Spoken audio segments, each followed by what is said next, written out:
नमस्कार, टुडे न्यूजमा स्वागत छ। म एन्जल। सुरु गरौँ महतरीमा 2वटा ज्वेलर्समा चोरी भएको प्रसङ्गबाट। महतरीमा 2वटा ज्वेलर्समा चोरी गर्ने 2 जना पक्राउ परेको छ। बर्दिवास नगरपालिका 1 हरि ज्वेलर्स सुन चाँदी पसल र वडा नम्बर 14 स्थित रहेको न्यू ओम साई ज्वेलर्समा चोरी भएको छ। यी दुवै ज्वेलर्सबाट चोरी गर्ने 2 जनालाई सामानसहित पक्राउ गरिएको महतरीका प्रहरी नयाँ उपरीक्षक वेद प्रसाद गौतमले जानकारी दिए। उनका अनुसार रौतहट फतुवा विजयपुर नगरपालिका 11 का अर्जुन चौधरी र सोही ठाउँको 27 वर्षीय साबिर देवानलाई बाराको निजगढ नगरपालिका 8 स्थित होटल जङ्गल इनको दोस्रो तल्लाबाट पक्राउ गरेको थियो। यद्यपि सीसीटीभी फुटेजमा 4-5 जनाले चोरी गर्दै गरेको देखिन्छ। अन्य व्यक्तिहरूको खोजी कार्य भइरहेको प्रहरीले जनाएको छ।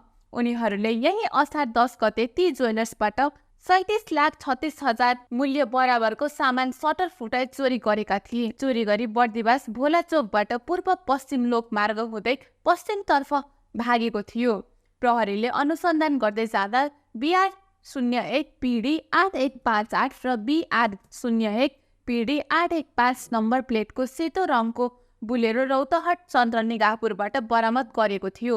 उनीहरूले चोरी गरेको सेफ बल्ट चोचा जङ्गलमा जमिन मुनि गाडेको थियो। नेपाल आयल निगमले पेट्रोलियम पदार्थको मूल्य घटाएको छ।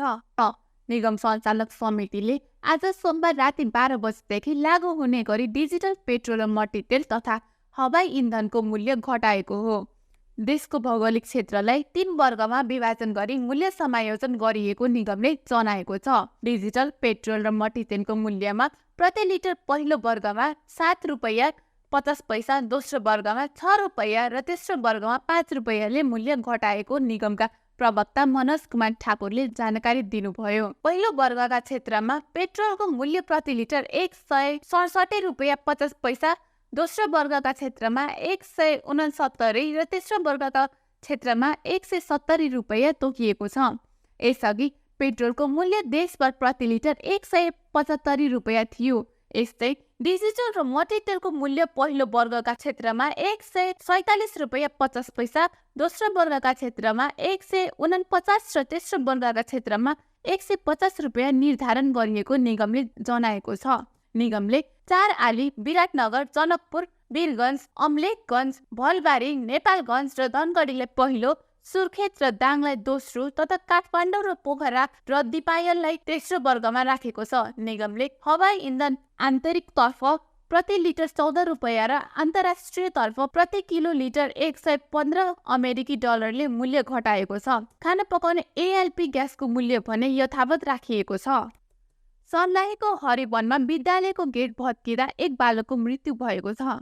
अर्का 1 जना गम्भीर घाइते भएका छन्। सोमबार बिहान हरिवन नगरपालिका 9 नयाँ रोडमा रहेका ज्ञान ज्योति आवासीय इङ्ग्लिस बोर्डिङ स्कुलको गेट भत्किँदा च्यापिएर सोही विद्यालयमा अध्ययन गर्ने बागमती 4 जिरायतका आकाश बलका 4 वर्षीय छोरा आयुष बलको मृत्यु भएको छ। सोही घटनामा परेर अर्का बालक 7 वर्षीय आदित्य पनि गम्भीर घाइते भएका छन्। बिहान विद्यालय पुगेका उनीहरू गेटबाट भित्र जाँदै गर्दा स्कुलको फलामे गेट लडेको थियो। सोही क्रममा दुवैजना फलामे गेटले किचेको इलाका प्रहरी कार्यालय हरिवनले जनाएको छ। घटना लगतै उपचारको लागि दुवैजनालाई नमुना अस्पताल हरिवन पुर्याएको थियो। सोही क्रममा 4 वर्षीय आयुषको उपचारको क्रममा मृत्यु भएको छ। अर्का घाइते बालकको वीरगञ्जमा उपचार भइरहेको इलाका प्रहरी कार्यालय हरिवनका प्रहरी निरीक्षक शिवराम थापाले जानकारी दिए। घटनाको विषयमा थप अनुसन्धान सुरु गरिएको प्रहरी निरीक्षक थापाले जानकारी दिए। यसैबीच बालकको मृत्यु भएपछि आफन्त एवं स्थानीय बासिन्दाले महेन्द्र राजमार्गमा चक्काजाम गरेका छन्। सोमबार दिउँसो 4:30 बजेदेखि हरिवन नगरपालिका 9 नयाँ रोड स्थित महेन्द्र राजमार्गमा टायर बालेर मृतक बालकका आफन्त एवं स्थानीय बासिन्दाले अवरोध गरेका छन्। पीडित परिवार एवं आफन्तजनलाई सम्झाइ बुझाइ राजमार्गको अवरोध हटाउने प्रयास गरिरहेका जिल्ला प्रहरी कार्यालय मलङ्गवाले जनाएको छ। पीडित परिवार एवं आफन्तले विद्यालय सञ्चालकको लापरवाहीले आफ्नो बालकको मृत्यु भएको भन्दै दोषीमाथि कार्यवाही तथा उचित क्षतिपूर्तिको माग राख्दै महेन्द्र राजमार्गमा चक्काजाम गरेको छ। हरिवनको नमुना अस्पतालमा रहेको मृतक बालकको शव समेत परिवारजनले नबुझेको तथा विद्यालय समेत सामान्य तोडफोड भएको स्थानीयले बताएका छन्।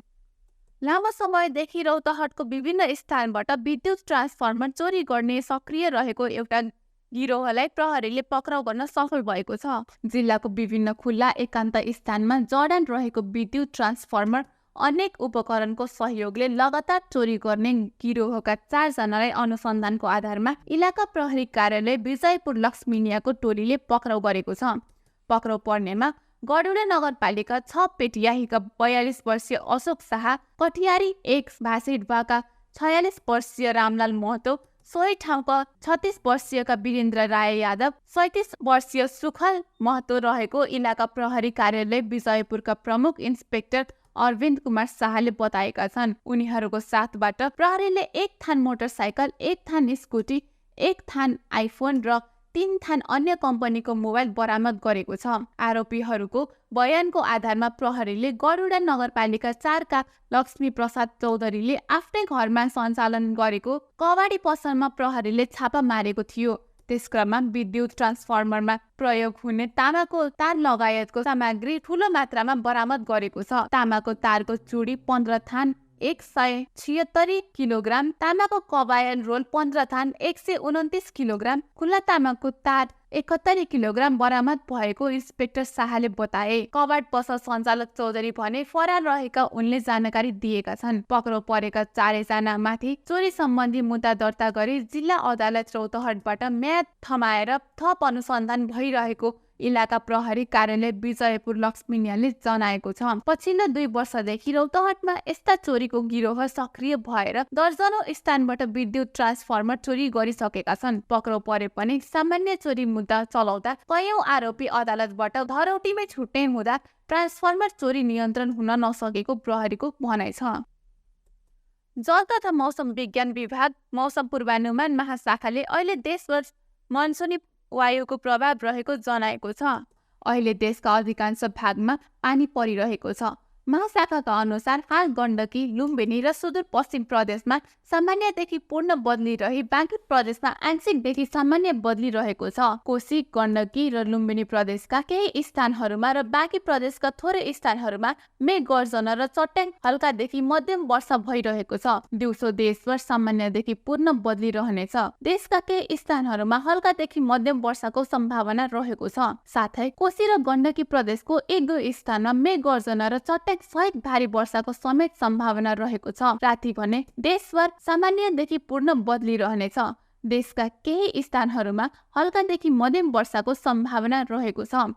कोशी, मधेस, गण्डकी, लुम्बिनी र सुदूरपश्चिम प्रदेशको 1-2 स्थानमा मेघ गर्जना र चट्याङ सहित भारी वर्षाको समेत सम्भावना रहेको छ। मध्य प्रदेश र लुम्बिनी प्रदेशको तराईका थोरै स्थानहरूमा हावाहुरीको समेत सम्भावना रहेको छ। देशका केही स्थानहरूमा हल्कादेखि मध्यम वर्षाको सम्भावना रहेको छ। कोशी, मधेस, गण्डकी, लुम्बिनी र सुदूरपश्चिम प्रदेशको 1-2 स्थानमा मेघ गर्जना र चट्याङ सहित भारी वर्षाको समेत सम्भावना रहेको छ। मध्य प्रदेश र लुम्बिनी प्रदेशको तराईका थोरै स्थानहरूमा हावाहुरीको समेत सम्भावना रहेको छ। महाशाखाले वर्षाका कारण सडक तथा हवाई यातायात, स्वास्थ्य, कृषि, पर्यटन लगायतका क्षेत्रहरू प्रभावित हुन सक्ने जनाएको छ। भारी वर्षा, मेघ गर्जना र चट्याङ, गेग्रान बहाव, बाढी पहिरो तथा भूक्षयका कारण हुन सक्ने जोखिम वा क्षतिबाट बच्न आवश्यक सतर्कता अपनाउन महाशाखाले अनुरोध गरेको छ। हस्त टुडे न्यूजमा अहिलेको लागि यति नै। फेरि अर्को समाचार लिएर पुनः उपस्थित हुनेछौँ। हेर्दै गर्नुहोस् टिभी टुडे जनकपुर। नमस्कार।